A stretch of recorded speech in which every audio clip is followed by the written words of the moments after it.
دوستو، ہر کہانی کے دو پہلو ہوتے ہیں، ایک جو دنیا دیکھتی ہے اور دوسرا جو حقیقت ہوتی ہے۔ اور ساؤتھ ایشیا کی سب سے لمبی کہانی یہ ہے انڈیا، پاکستان اور کشمیر کی۔ اگست 1947 سب کانٹیننٹ میں آزادی کا دن تھا۔ لاکھوں لوگوں کے سپنے پورے ہوئے، مگر اس آزادی کے ساتھ یہ خون سی بھری داستان بھی لکھی گئی۔ کشمیر ایک پرنسلی اسٹیٹ تھی، زمین جنت جیسی اور لوگوں کے دل پاکستان کے ساتھ۔ پاپولیشن کا 77% مسلم، لیکن رولر مہاراجہ ہری سنگھ ہندو۔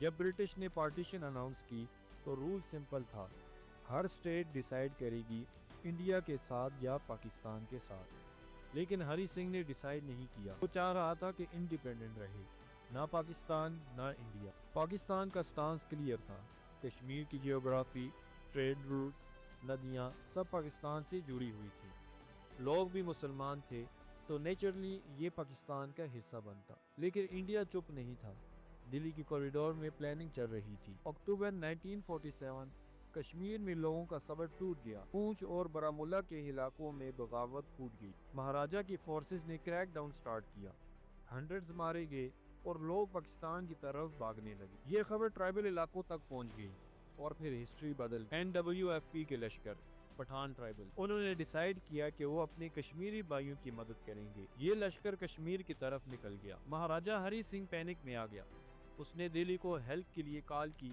لیکن نہرو اور ماؤنٹ بیٹن نے کہا اگر ہم ٹروپس بھیجیں تو پہلے کشمیر انڈیا میں شامل کرو۔ 26 اکتوبر 1947 کو ایک ڈاکومنٹ سائن ہوا۔ پاکستان کا کہنا تھا کہ یہ سائننگ فیک تھی اور انلیگل بھی، کیونکہ اس وقت مہاراجہ اپنی کیپٹل سے بھاگ رہا تھا۔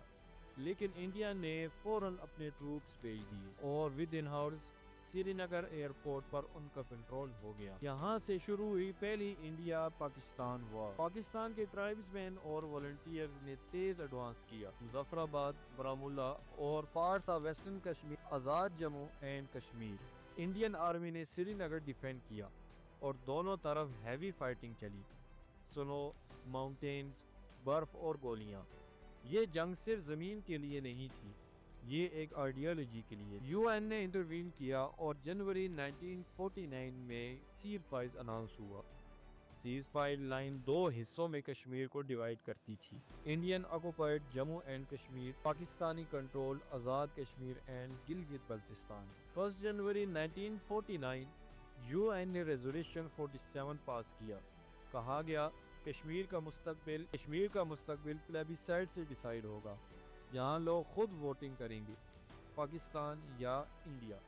پاکستان نے اسے قبول کیا۔ انڈیا نے پہلے ہاں کہی، پھر کبھی اسے امپلیمنٹ نہیں کیا۔ یہ تھا وہ مومنٹ جہاں سے کشمیر ایشو آفیشل شروع ہوا۔ پاکستان کے لیڈر لیاقت علی خان نے کہا تھا یہ صرف کشمیر کی جنگ نہیں، یہ تمام مسلم ورلڈ کا امتحان ہے، اور آج تک وہ امتحان ختم نہیں ہوا۔ 1947 سے لے کر 1949 تک کے صرف 2 سال، لیکن ان 2 سالوں نے ساؤتھ ایشیا کا فیوچر لکھ دیا۔ کشمیر اب صرف ایک زمین نہیں رہی تھی، یہ ایک جذبہ بن گیا تھا، پاکستان کے لیے اپنی پہچان کا حصہ، انڈیا کے لیے ایک پولیٹیکل پریسٹیج ایشو۔ 1949 سے 1965 پلیبیسائٹ، بیٹرل اینڈ سیکنڈ وار، کیسے انڈیا نے اپنا وعدہ توڑا اور پاکستان نے ایک بار پھر کشمیر کے لیے لڑا۔ 1949 کشمیر کی وادیوں میں گولیوں کی آواز خاموش ہو گئی تھی، لیکن ایک اور جنگ شروع ہو چکی تھی، ایک ڈپلومیٹک جنگ۔ UN سیز فائر کے بعد کشمیر 2 حصوں میں بانٹ دیا گیا تھا،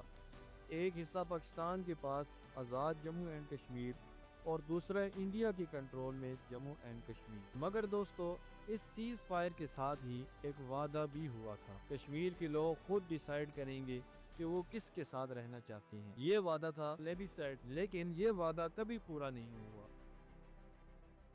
1949 میں انڈیا نے یونائٹڈ نیشن میں لکھ کر کہا تھا We are ready for a fair plebiscite، لیکن 1950 میں دلی کا سٹانس بدل گیا۔ جواہر لال نہرو نے کہہ دیا Conditions are not right for plebiscite، conditions یا پولیٹکس۔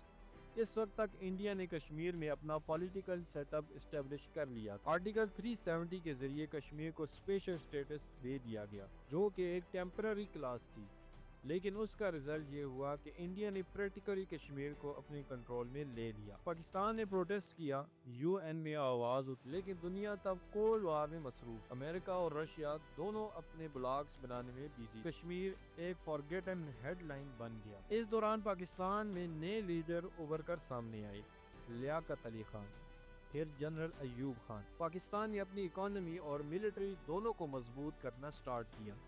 کشمیر کا ایشو ہر سپیچ کا حصہ تھا۔ ریڈیو پاکستان سے روز آواز آتی تھی، کشمیر بنے گا پاکستان۔ اس دوران پاکستان نے ورلڈ ڈپلومیسی میں اپنے کاز بلڈ کرنا شروع کی۔ امریکہ کے ساتھ سینٹو اور سی2 جیسے ڈیفنس پیکٹ سائن ہوئے اور پاکستان نے اسٹریٹجک رول اڈاپٹ کیا۔ لیکن دوستو، انڈین لیڈرشپ کا ایک اور پلان چل رہا تھا، اسٹیٹس کیو کو پرماننٹ بنانا۔ 1950 میں سری نگر، بارہمولہ اور اننت ناگ میں لوگ بار بار نکلتے تھے، ہم پاکستان چاہتے ہیں، لیکن انڈین فورسز کا کنٹرول مضبوط ہوتا گیا، پروٹیسٹ کو ریپریس کیا گیا اور ہنڈریڈز لوگ جیل میں ڈالے گئے۔ اس وقت پاکستان کی میڈیا نے ان آوازوں کو ہائی لائٹ کیا، لیکن ورلڈ پریس سائلنٹ تھی۔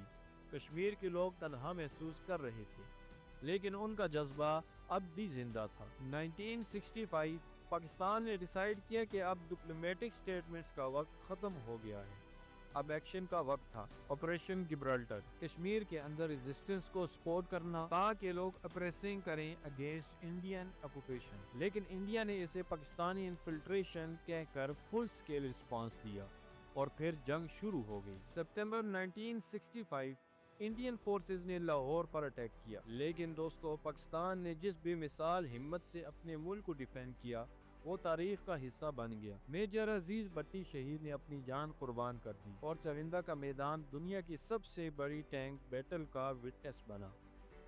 لاہور، سیالکوٹ، کشمیر، ہر جگہ پاکستانی جوانوں نے کہہ دیا، We will never back down. Pakistani forces are defending every inch of their homeland. وار میں کوئی بھی کلیئر وکٹر نہیں تھا، لیکن دنیا نے پہلی دفعہ پاکستان کا جذبہ دیکھا۔ اس جنگ کے بعد تاشکند ایگریمنٹ سائن ہوا 1966 میں، جہاں دونوں کنٹریز نے سیز فائر ایکسپٹ کیا، لیکن کشمیر کا مسئلہ پھر بھی حل نہ ہوا۔ جنگ ختم ہوئی، لیکن دوستو، کشمیر کے لوگوں کے دلوں میں آزادی کا جذبہ اور بڑھ گیا۔ پاکستان نے اپنا سٹانس اور کلیئر کر دیا، کشمیر پاکستان کی شاہراہ ہے اور انڈیا کے لیے کشمیر ایک انٹیگرل پارٹ کا نیریٹو بن گیا۔ دو الگ سوچ، دو الگ منزلیں، ایک ہی زمین اور ایک ہی مسئلہ جو اب بھی حل نہیں ہوا۔ 1949 سے 1965 تک دونوں کنٹریز نے دنیا کے سامنے پیس کی بات کی، لیکن اندر سے دونوں جنگ کے لیے ریڈی تھے۔ کشمیر ایک جنگ نہیں، ایک آئیڈیالوجی بن چکی تھی، اور اب اگلا دور اور زیادہ مشکل ہونے والا تھا۔